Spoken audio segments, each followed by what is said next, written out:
What's up, guys? Welcome to another Numotus sound design session, and today we're going to be doing leads in Serum.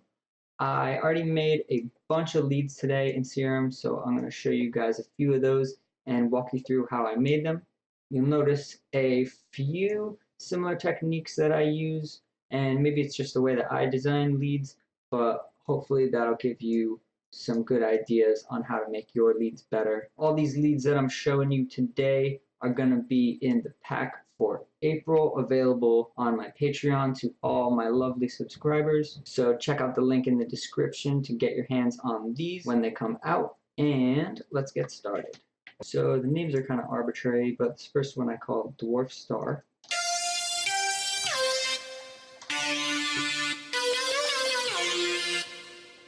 So I won't explain the wavetable choice that much. I find that you can get pretty similar sounds using different wavetables. It really depends on the modulation, the type of filters that you use, and the type of envelopes that you use.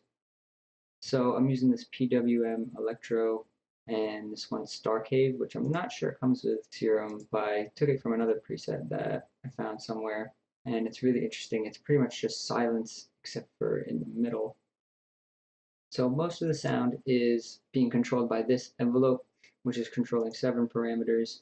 The mirror warp mode on the first oscillator, the wavetable position slightly on the second one, the cutoff, and the other cutoff frequency. This is a bandpass and notch filter in combination, and we've got the mix turned down quite a bit, so this is giving it just some subtle filter movement.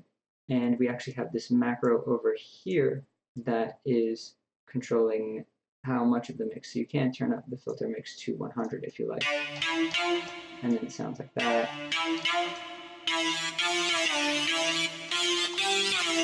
But it's definitely more of a lead sound when you turn it back down, and more of just a pluck or a key sound when you turn it up. We've also got this LFO controlling several parameters, but on this page it's really only controlling the wavetable position of the first oscillator,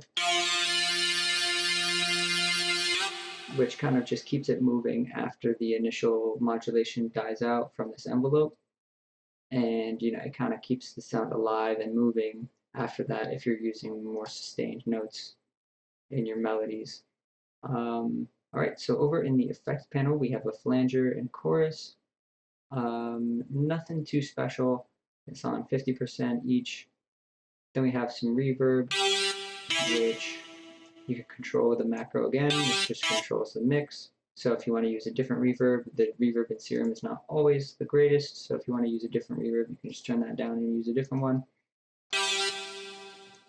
Then after that we've got some EQ modulation. We've got the lows being boosted that kind of move around with this envelope. I think I was just messing around with that peak filter, and it turned out I didn't really like how it sounded. But keeping it there in just a very subtle way definitely adds to the sound. I have a macro here where you can turn all of that off. But again, that's pretty subtle, but it definitely adds to kind of the thickness and the fullness of this sound. So on many of these leads, you'll see that I have mono turned on, and I also have portamento turned up, usually between like 50 and 100 milliseconds, which is good enough for a lead. Sometimes you want them to be a bit higher, or sometimes you want none at all, but most of mine have between 50 and 100. And because of mono, when I hold down a key and then press another one, it just jumps to that key instead of playing two at once. And then legato mode is sometimes very useful because that does not re-trigger the sound when I'm holding down a key and then press another one.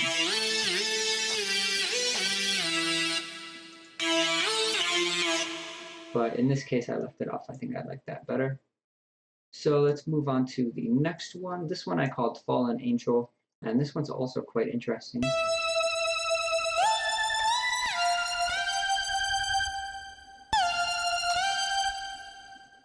So a lot of what's making this sound interesting is actually this distortion here. And you can control the mix with this macro knob, rectify amount, because I'm using the rectify mode. Without that turned on, it sounds pretty normal, like a bell pluck. But when I turn it up, it kind of accentuates the detunedness of the wavetables. It gives it this like strange singing quality, which I really like. Then some reverb again, which you can turn off with this macro. I'll go back and kind of explain this from the beginning. We've got a saw rounded to square wave, and that's not moving. It's just all the way rounded pretty much. I think I'm using this one. That one's detuned. A lot of my leads, you gotta detune them at least a little bit. Sometimes there's a wavetable that isn't detuned, but almost all the time at least one of the wavetables is detuned. In this case, we have a macro that you can turn the detune all the way off, but you can also turn it all the way back up quite a bit. I'm using this DigiCook wavetable, which is from Native Instruments Massive. I have these wavetables imported, which I believe you can grab for free online. If I find the link, I'll throw it in the description. I also have this one on mono, and the porta is turned up to about 86. And we have a low pass and peak filter combination going on here. The peak isn't doing much, but interestingly, this is only affecting oscillator B. If I turn it on oscillator A, it also gives me a pretty good sound, but it gets rid of that effect that I'm getting from the rectified distortion. And that's really what makes this whole sound, I think. So let's look at a couple more. So this one I call Shiny Metal Ass, just because it kind of sounds like a metallic sound.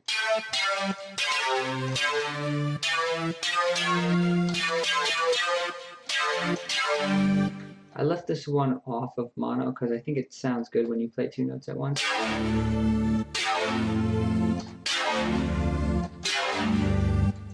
But I do have the porta turned up a little bit. This one, it says, is only at 14. The scaling on this knob is a bit strange because once you hit about 20, then it starts going up much faster, and it can go all the way up to like 8 seconds, which is way, way too much. So 14 milliseconds is at a point where you can really barely tell, but it does give the sound a lot more character than it being at 0. On this one, we have another band notch filter, but this one's turned all the way up. That's what's giving the sound all its movement. The only other movement is coming from this bending on this oscillator here. Everything is controlled again by this one envelope, which is pretty long. It's almost 800 milliseconds decay. So we've got the band pass and the notch moving in opposite directions, which is what gives it its nice kind of like wow kind of sound. Then over in the effects panel, a lot of what's giving it this metallic sound is this re-trigger mode on the hyper effect. So I'm not 100% sure what this does, but it pretty much like multiplies the transient of the sound kind of in the same way that detune does, where you can multiply it and then spread it out in terms of slight pitch changing. So yeah, without that, if I just turn this whole thing off, that's giving it a real kind of like smack at the beginning. And if I turn the detune up more, kind of gets rid of that. It makes it more of like a delayed slapback type effect. So I like keeping this low. Then we've just got some slight EQing, taking away a bit of the highs during the transient because it was a little bit too sharp. And then just some chorus and delay here. I'll add a macro here so you can get rid of the delay if you want.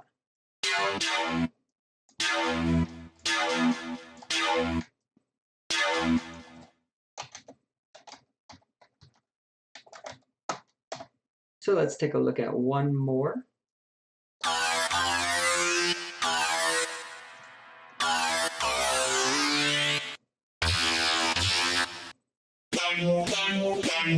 This one I like a lot. I called it Bouncy Castle.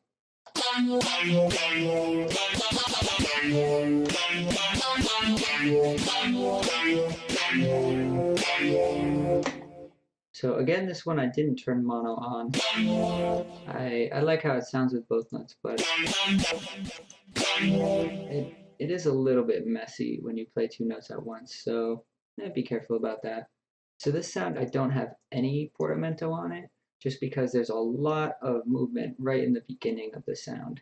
And again, I'm using an envelope. This time I have a second envelope, which is controlling something over here on the effects panel, so I'll get to that.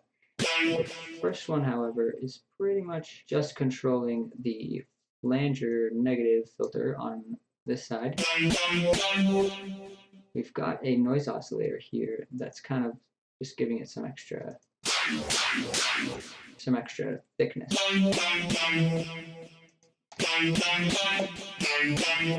Not a lot, but definitely does something. And then the oscillators are very, very simple.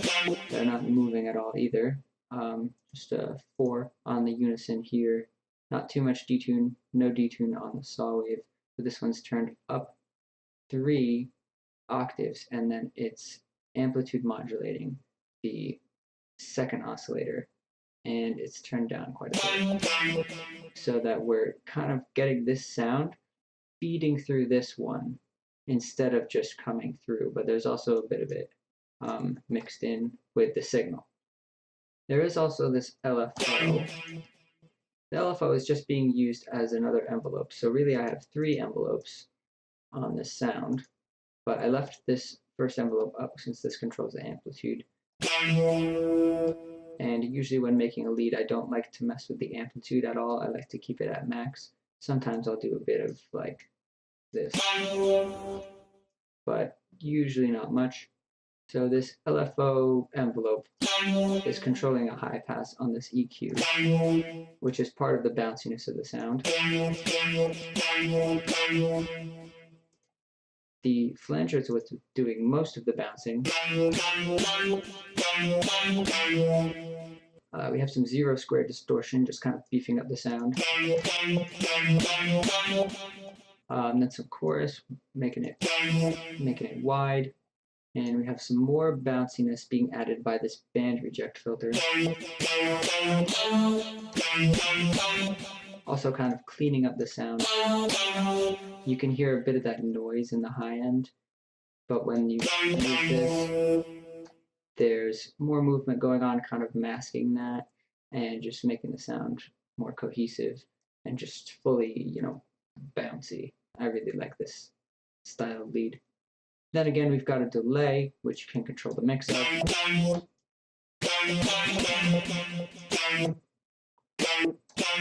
The sound kind of cuts off really quickly, so I'm going to add a bit of a release.